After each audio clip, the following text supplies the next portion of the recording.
Hellmaster EX. This award-winning system features the first single-engine joystick with digital electric steering and new autopilot capability. See Hellmaster EX in action at a Yamaha outboard dealer or visit YamahaOutboards.com. The Fishing News is sponsored by these fine partners.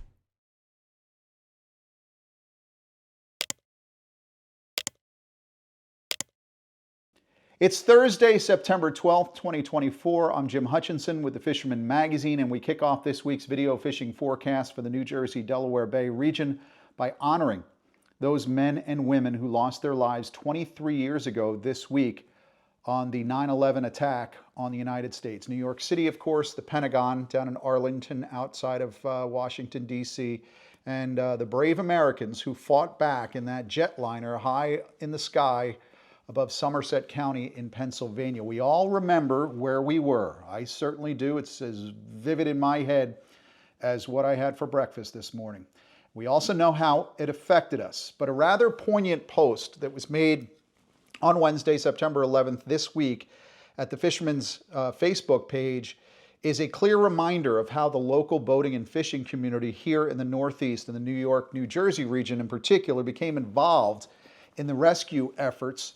The largest boat lift in the world ever, as 500,000 people were evacuated from lower Manhattan in just about 9 hours with the help of about 150 different vessels and 800 mariners, many of them friends of ours, folks that we knew and know in the lower Hudson area. To the brave firefighters and first responders whose lives were lost at the Trade Center, to those whose family and friends were lost during the attack, and of course, those patriots, the heroes on board United Airlines Flight 93 over Stony Creek Township, Shanksville in Pennsylvania, you will always, always be remembered in our hearts and souls. That was September 11th. Today is the 12th, and that's 12 days now, from now until the end of the summer flounder season in New Jersey, September 25th. We have that much time to fire up the vacuum sealer and see how many fillets we can stuff in the freezer for winter sandwiches, if you will. The final curtain comes down in 12 days. Yes, ocean wrecks and reefs, the deeper waters, predominantly the areas you want to target heading into this weekend for some of those fluke, be it the head boats, the charter boats, or on your own boat. And there's plenty of options now that the summer is over. If you want to take advantage of some of those head boats, to get out there and work the reef structure. You let the captains deal with where to set the drift. Let the mates figure out how to get you unsnagged. You sit back and fish, take advantage of that. But you do want to hit a few of those keepers, those keeper locations on the wrecks and snags, of course, out along the open beaches. That's not the only place that you're going to catch fluke at this time of year, of course. I heard from Scotty from Grumpy's this week, a 24-inch 5.45 pounder and an 18-inch 2.9 pounder. This week caught live lining spot in the Manasquan River. How many times have folks live lined spot in the past 40 years in the Manasquan River? That population of small panfish has spread out throughout the Garden State. And definitely the larger fluke are geared into those fish, those spot, those tasty little delectables that are out there. Look, I know that gulp and fish bites are fluke killers, dressing your bucktails and jigs and putting a big gulp grub or a fight club on the teaser. But if you're looking for sizable catches right now in the rivers and bays, I do think that meat is magic. And peanut bunker and live spot in particular are good directions to take at this point. Now, if you want to get your own bait, you can always anchor up a couple of logs of clam chum, put down those smaller high-low rigs with little bits and pieces of the fish bites, the bag of worms. Those strips are great. Clams are great, like I said. Bloodworms are great. I have some buddies in my neighborhood here. One catches spot specifically for live lining for bluefin, and the other one's catching spot specifically for fluke. So they invade each other's pens because my tuna buddy will drop all the small ones in the fluke buddy's pen, and he'll take all the big ones out. It's a great relationship. These are the kind of things that you want to do. But I'll tell you, these Cape May goodies that are available right now, you can use a sabiki rig. Some folks are just using the sabiki rig right off the bulkheads and docks. My thanks to Alan Gonzalez for providing us our spot image of the week, caught right before he had to get back to school. Hope you were enjoying the classroom, Alan. I've been messing around out back, checking water temperatures in the last couple of weeks, just to see where we are around those sod banks and creek mouths for throwing some of those top waters, like the Tsunami iPop Popper, the coastal iPop Popper. You got one of these with your subscription to the Fisherman magazine during the winter show season. It's still warm though. I was on the outgoing tide, just about 2 hours into the outgoing tide on Tuesday. It was still registering around 73 degrees. So hopefully a few more cooler nights in the next week to 2 weeks. Certainly by the end of September, early October at the latest, the water temperatures will drop down 5 or 6 more degrees, and I'll be able to throw those plugs out there along the sod banks, and I hope you too as well. From the Navesink to the Barnegat, Absecon, Great Bay is fantastic, and Tuckerton Bay, all the way down into Ludlam and all those areas back behind the beaches in Cape May County. I've got my Century Weapon Mag Junior, a new Penn Battle, spooled with 20-pound braid, 20-pound Tsunami fluoro on the end of that with a dual lock or a tactical angler clip. That's about all I'm doing for a lot of my prospecting. It's become my go-to outfit for the Back Bay. In terms of clipping on one of these Tsunamis or maybe a Yuzori 3D Inshore popper, I'm using them using that same outfit. Just take off the popper, might put down a Tautog jig working under the bridge structure. And with those fluke as well, I mentioned a lot of the season I'm just living on gulp and fish bites, but I've been just, I'm struggling, of course. I'm one of those folks now that I don't want the live bait. I want to go on artificial. I've been throwing these power baits, these power bait saltwater shads on a jig head and having a lot of fun. It's a little Spro jig head because, again, I'm finding those fluke are on the big baits. So if you want to do some artificial action, you know, go to the larger baits at this point, the bigger profiles, casting around the edges and dropping them down. I have a lot more to focus on. I'm not just vertical jigging. Now I'm casting it out on the flats and bringing it back around as I drift along the edge. But again, if you're looking for fluke this weekend, I really do think that if you're looking to score, meat is the way to go. The second week of September, the NFL season is upon us. Major League Baseball debates are raging now among the New York and Philadelphia fans. It's all good fun. We go back and forth. It's all fun. It's not like a presidential debate, mind you.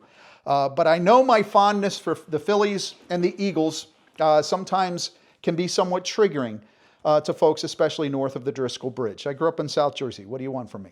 Well, in this week's Open Boat, this is for you. Jenny runs down a few of her favorite ninth inning fluke tips while showing her own partisan loyalties, worthy perhaps of a Bronx cheer or two.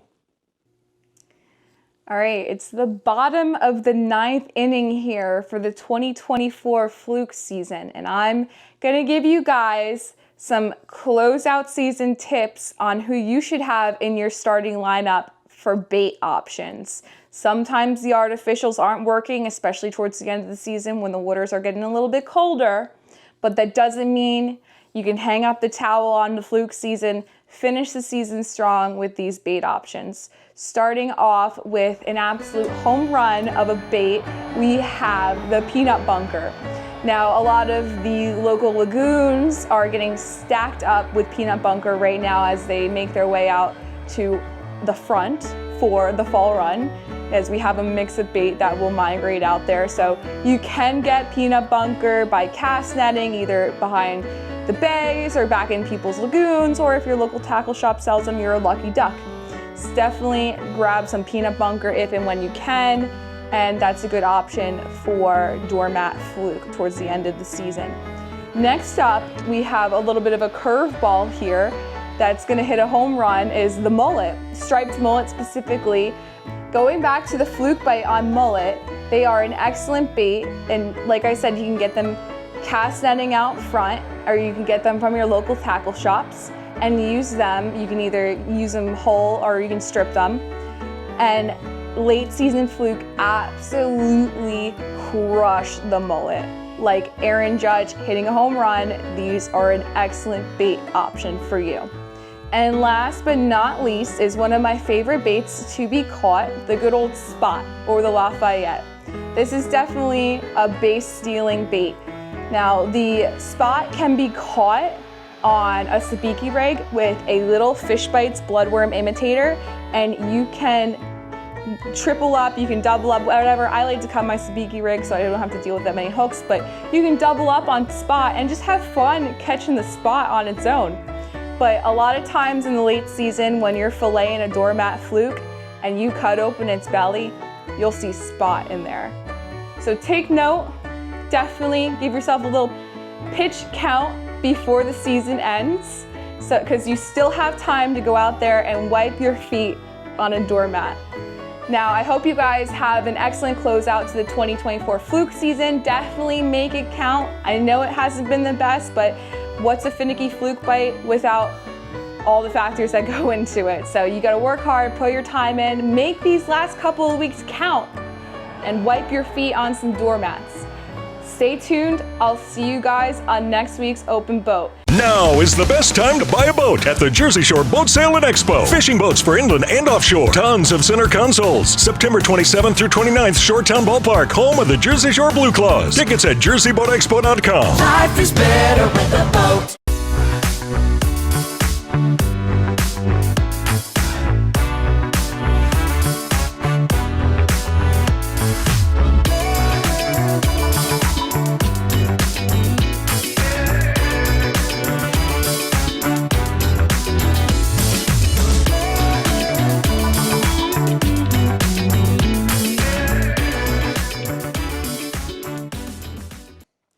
I mentioned bluefin a little earlier, those live line spots. I know folks are catching them drifted chunks, trolling the wide trackers or jigging. It's been a good midshore season thus far, and it should carry on through the next month, 2 months, and really it carries over all the way into December.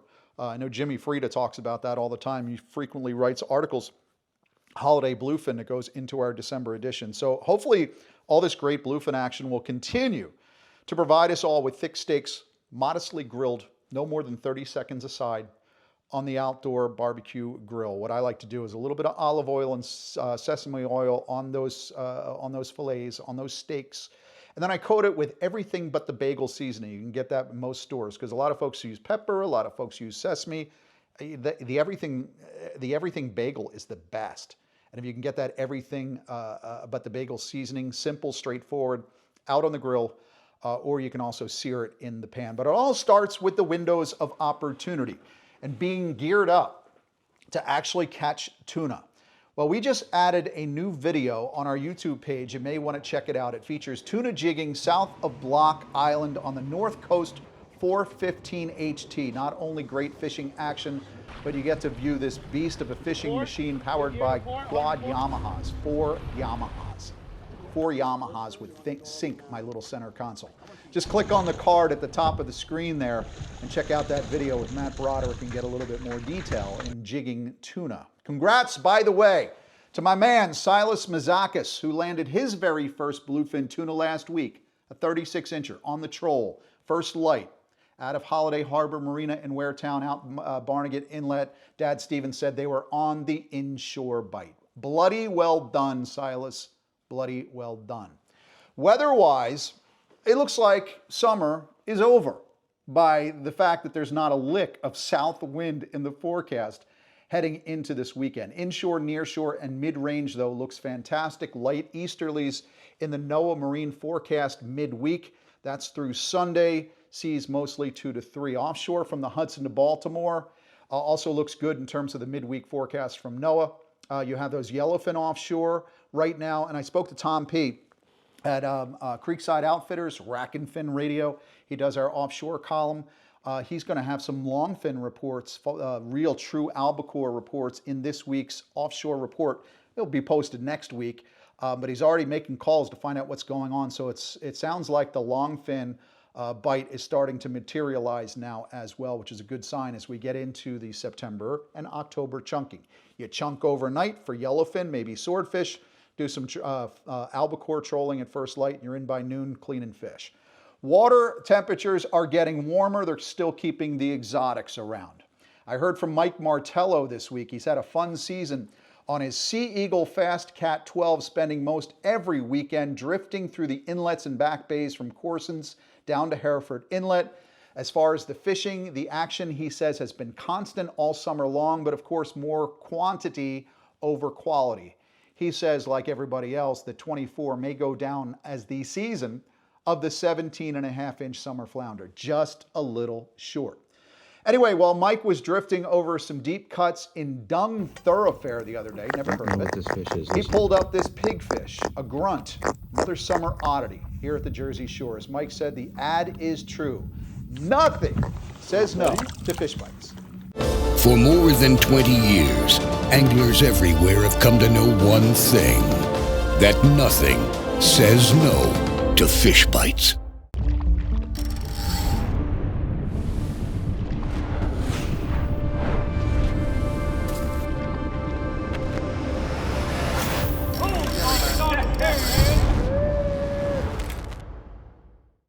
Tyler Casero says he's back to school, but it's not stopping him from catching fish every time he can get out of school. Said more quality bonita and a few Spanish mackerel in the mix, though he still hasn't gotten on that false albacore on the jetty rocks just yet. But they're here, especially in the upper half of the Garden State, more into jetty country, obviously, above LBI and all the way into Sandy Hook. I think that Sandy Hook stretch is probably your best opportunity. Albee Alley is what Alan Riley used to call it. And yes, those tasty Spanish mackerel are also in the mix, taking the tins and the Albee snacks and those smaller medals along those quiet, badgeless beaches. Dr. Adam Aguiar from Stockton let me know that he bumped into Emery Regilo, who showed off this hardtail, a Spanish mackerel caught on a tin in the seaside area just the other day. Those hardtails, the albies, the bones, and the Spanish mackerel, they could play a big part in the final outcome this season in the Fisherman magazine's Coastal Kayak Clash. New Jersey's Bob Wagner has gotten himself to within 1 point of New England's Justin Ozer, just as we talked about a few weeks back. So let's head back to our virtual studios for a look at the CKC and maybe a Dreamboat Fishing Challenge update as well. And now the Dreamboat Fishing Challenge entries for the week. We had only one entry in from New England subscriber John Moria from Hudson, Massachusetts, with a porgy weighing in at 2.8 pounds at Red Top Sporting Goods, placing him second in the Scup division.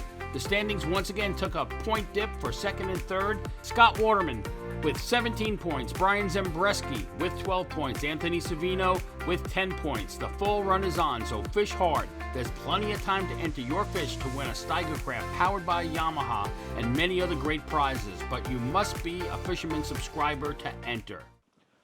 Look for Miss Jenny Ackerman on the cover of the September edition of the Fisherman magazine in newsstands and tackle shops right now. We're fluking down the home stretch with Captain Scott Newhall, slow pitch jigging by kayak with Lawrence Thompson, fishing the mullet run with field editor Nick Honicheski. We're right on target. This is the time to start looking for those V-wakes down the open beaches. We're prepping for the fall striper run with Nicholas Simioli and a feature on September river bass, largemouth and smallmouth by Bruce Litton. In the glossy section, recently retired Monmouth University professor John Tiedemann provides an update on various research techniques for studying striped bass, while Chuck Manny offers a personal perspective of the striper migration based on his own observations and our striper tagging work with the Northeast Striped Bass Study. There's also a rod bench feature from Matt Broderick, our resident rod building guru. He's talking about how to build your own lightweight surf stick. There's a cool photo feature and how-to on using spooks on stripers by the DiDonato boys. And finally, a great tuna chunking piece from Captain John Raguso, which of course, as we mentioned, we're here in prime time tuna chunking season at the edge at the Jersey Shore. Subscribers, you can get full digital access every week to the monthly, the weeklies, all the how-tos. There's not tying at thefisherman.com if you don't have a subscription. At some point, the window comes shut and it says you don't get any more articles this month, my friend. So you got to pay the $29.95 for the year and get all the access. You'll also get to see those boys from Grumpy's on the cover of this week's edition who apparently are spending more time out fluke fishing than they are managing the shop. Of course, their hours go Uber hours come the fall run, so you can expect them sneaking out there every once in a while. There are 4 features this week in the digital weekly edition. Jeff Sullivan's surf piece on the NLBN K-tail. Matt Broderick talks peanut bunker, fluke in these final hours, peanut bunker, netting some of those, putting them in the live well. Again, I said it's all about the meat right now. Targeting tiger trout this fall with Captain Scott Newhall, who spends a lot of his time trout fishing when he's not out running up and down the beach looking for fluke. And also, appropriate for this time of year, fly fishing for albies with Mark Sadati. You can get all the details on that at thefisherman.com. If you're not getting access to any of those articles, it means your username and password is not being registered, and that may mean you're not a subscriber. So make sure that you subscribe. That's the best I can offer. You can do it next week, or 2 weeks from now, at the New Jersey Boat Sale and Expo, the Jersey Shore Boat Sale and Expo. That's out in Lakewood. The Fisherman magazine will be there, and we will be giving away one of these beautiful little Tsunami iPop poppers. We have the larger ones and the smaller ones. Smaller ones, I love the smaller ones for sod banks. I'll tell you more about that in a few minutes. My hummingbirds haven't been to feed at the hummingbird feeder in about 2 weeks. It's a good sign.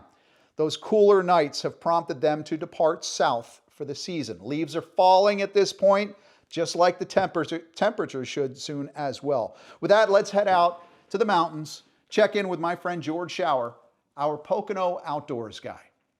Well, hey, thanks, Jim. Some breezy weather here on the lake, but the conditions are absolutely perfect to get out and do a little fishing. We have a couple check-ins around the area, guys telling us what's biting, so we'll give you a flavor of what's hitting around the area. First, Chris Matchison checked in from South Jersey. Again, he's been out on that crappie bite the past few weeks and being real successful. Got another 16-inch crappie here. He said he's working those 2-inch twister tails, and that's been producing real good for him. So fall is always crappie season, guys. Be sure you get out and try some of that. Now, on the Delaware River, Eric Fissler, well, you know him from the Big Shad tournament in the spring.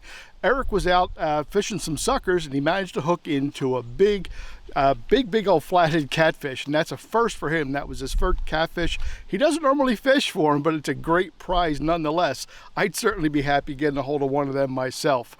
Now, our own Jenny Ackerman, well, she drifted a little too far west and ended up in my neck of the woods, up around Toby Hanna. Now, Jenny was out pitching a Ned rig and managed to get herself a couple of real nice largemouth for her efforts. So always a great little thing they're getting largemouth this time of year, especially on a Ned rig. Great all-around bait any time of year. I think Jenny could probably work a rain puddle and get in some fish. She's really good at that. Also around the area, guys, some other things going on. We took a look at the striper bite over here. You look at the bigger lakes, and we've been talking about Beltsville. We talk about Wild and Pompack. We had our friend and guide, Josh Taylor. He said those stripers are just out schooling up bait. They're feeding really heavy, getting ready for a really good fall bite here in the Poconos. Also, the same deal up on Wild and Pompack. We had Will Grouper. He's been doing the same thing, live baiting some alwai and getting some great stripers too. So a good bite up there. Now, one more thing before we go. A great story of my good friend and semi-pro Nick Canestra. He was out doing a little bass fishing there in south central Pennsylvania, and he managed to get some bass, and all of a sudden he said he got into a big old muskie. He said it's all fun and games until the muskie hits your chatterbait, and I'll tell you what, that's not a bad deal right there. Always good to get the muskie. They're just so hard. We have such trouble getting into them. Only caught a few in my life, but want to get back out for them. But I'll tell you what, hitting your bass bait, that's a whole different story. Had something similar happen to me several years ago, but we'll save that story for another episode. Guys, having some great weather this week, and I think, again, it's going to be ideal to get out and win a line. Be sure you get out on them. But from Pennsylvania, I'm George, your Pocono Outdoors guy. Get ready for the ultimate powerboating experience at the Annapolis Powerboat Show. Explore the latest models, gear, and accessories. Fun for the whole family with live demos, expert advice, and more. Your adventure starts here.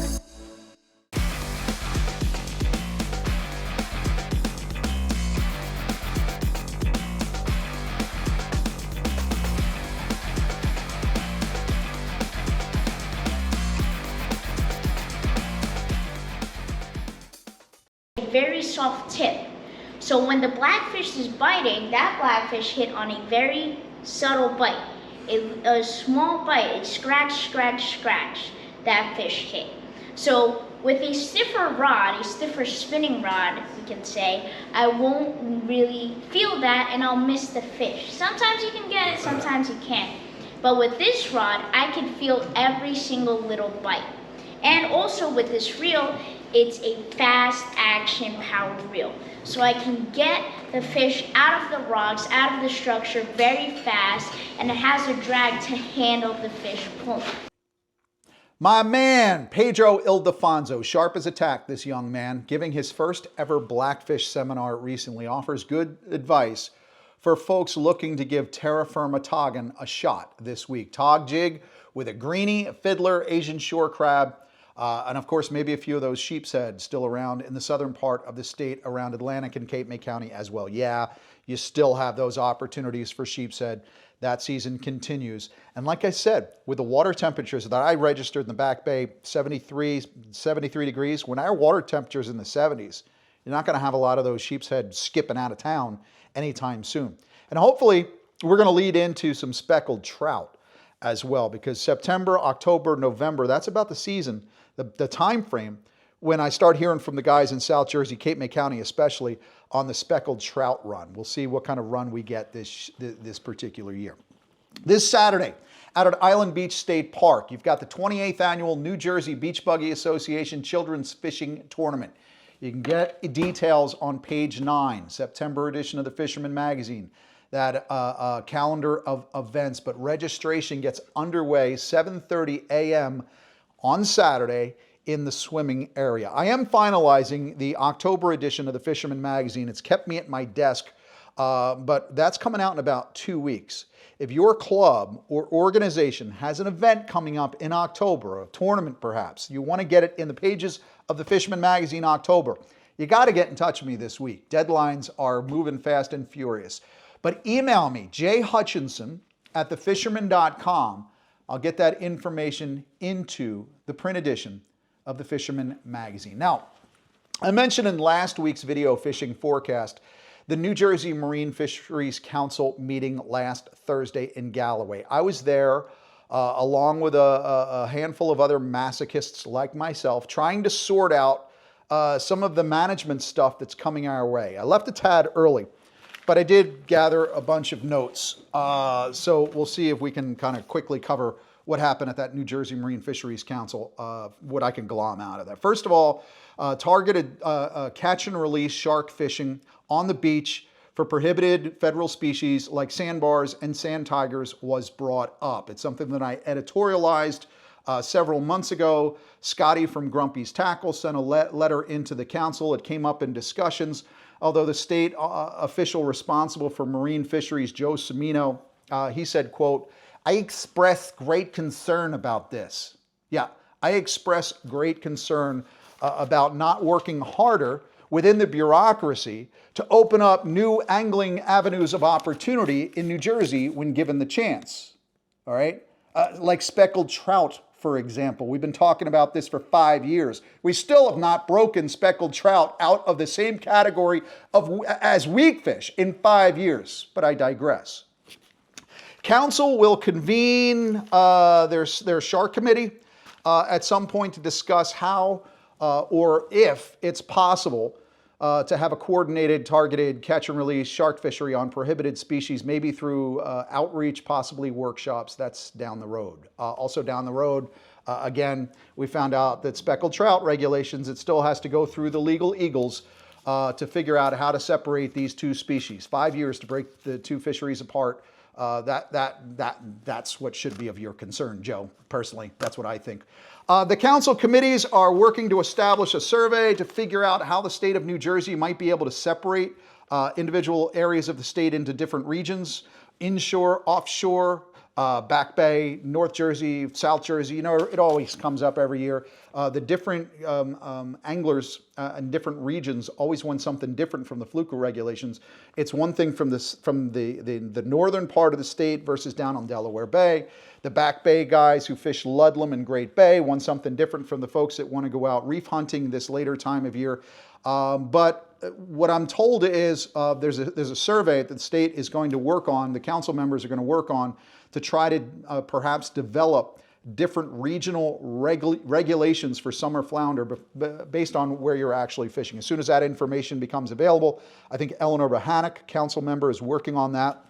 Look forward to working with the state to try to get that survey out.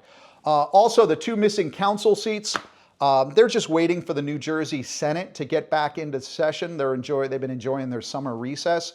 But those 2 names, those 2 potential appointments, Greg Hewith from the party boat Big Mohawk, he's in a Senate committee waiting for confirmation to be the angler rep. And I mentioned John Tiedemann before. He would be the candidate for that at-large seat. So we are closer to being a full council representation at this point. It's something that I've been hammering over the last 5 or 6 years. Yeah, Joe, it's a big concern to me, my friend. But hopefully when the Senate gets back, we will get some good news on those 2 missing council seats. Finally, the enforcement report, a new recruit has been added to the Northern Monmouth region. That brings us to a total of 11 enforcement officers in the state of New Jersey. Woefully low, if you ask me, but maybe someday that bloated Department of Environmental Protection budget can shake a few shekels free for our Marine Division, which honestly, all the coastal fishing tourism brings vast amounts of tax dollars back into the state coffers in Trenton. You would think you'd be able to shake a few more dollars free to get some more enforcement officers. Anyway, Captain Brian Scott presented our enforcement update last Thursday. I imagine we'll hear more from him because word is that Deputy Chief Jason Snellbaker is retiring. So if you're watching, Deputy Chief Snellbaker, I'd personally like to thank you for your service and your candor. I appreciate the work that you've done over the years.